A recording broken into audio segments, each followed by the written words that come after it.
नमस्कार दोस्तों, आज हम आपके लिए लेकर आए हैं भाद्रपद मास की कृष्ण पक्ष की द्वादशी तिथि के दिन आने वाली बच बारस की व्रत कथा। इस दिन पुत्रवती स्त्रियां अपने पुत्र के स्वास्थ्य और लंबी उम्र के लिए गौ माता से प्रार्थना करती है और बछड़े वाली गाय का पूजन करती है। इस दिन चाकू से काटी गई वस्तुएं, गेहूं, जौ और गाय के दूध से बनी चीजों का सेवन निषेध है। एक दिन पहले ही रात्रि को बच बारस के लिए मूंग, मोठ, चने और बाजरा भिगोकर रख दिया जाता है। उसे भिजोना कहते हैं। आइए सुनते हैं बच बारस की कथा। प्राचीन समय की बात है। एक गांव में एक सास और बहू रहा करती थी। सास बहुत ही धार्मिक थी।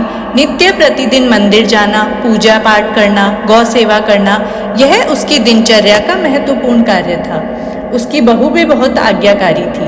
जो भी उसकी सास कहती वो बिना प्रश्न किए उस कार्य को संपादित कर देती थी। उनके पास एक गाय और बछड़ा था।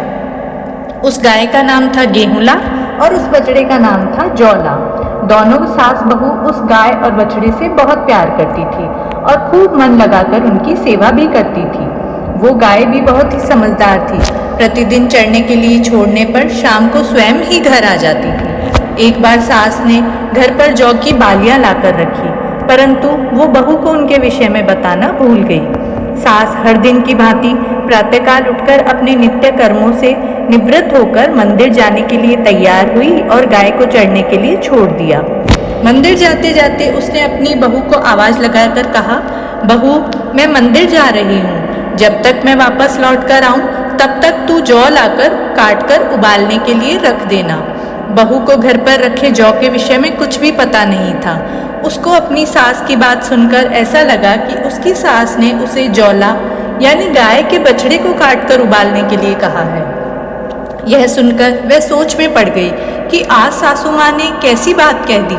अगर मैं उनकी बात मानती हूँ तो मुझे इस निरीह बछड़े की हत्या करने का पाप लगेगा, लेकिन अगर मैं उनकी बात नहीं मानती हूँ और उनके कहे अनुसार नहीं करती हूँ तो उनकी अवज्ञा होगी। वह भी मेरे लिए पाप के समान ही है। वो इसी धर्म संकट में उलझी बैठी थी और बैठी बैठी सोच रही थी कि क्या करे और क्या ना करे। अंत में उसने अपनी सास की आज्ञा का पालन करने का और धर्म को अपनाने का निर्णय किया और उसने गाय के बछड़े जौला को काटकर बर्तन में उबालने के लिए रख दिया। परंतु उस बछड़े की हत्या करके उसके मन में बिल्कुल भी चैन नहीं मिल रहा था और वो उसका दुख मानकर बस रोए ही जा रही थी। जब उसकी सास वापस आई तो उसकी आंखों घर का दृश्य देखकर आश्चर्य से फटी रह गई। घर में खून ही खून फैला था।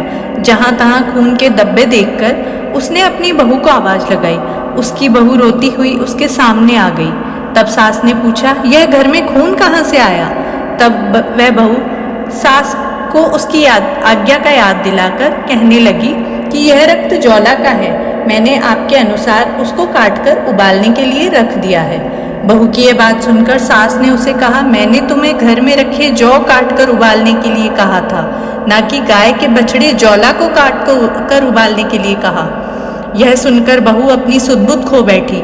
उसकी सास का भी दुख के मारे बुरा हाल हो गया। तब सास ने हिम्मत करके अपनी बहू को संभाला और उसे अपने साथ अपने इष्ट देव के मंदिर ले गई। वहां पहुंचकर दोनों सास बहू हाथ जोड़कर उनके आगे खड़ी हो गई। उनके सामने बारंबार माथा टेककर नाक रगड़कर बहू की उस गलती के लिए क्षमा मांगने लगी। सास ने कहा, हे प्रभु, मैंने सदा ही आपका ध्यान और पूजन सच्ची श्रद्धा व भक्ति के साथ किया है। हमेशा धर्म का पालन किया है।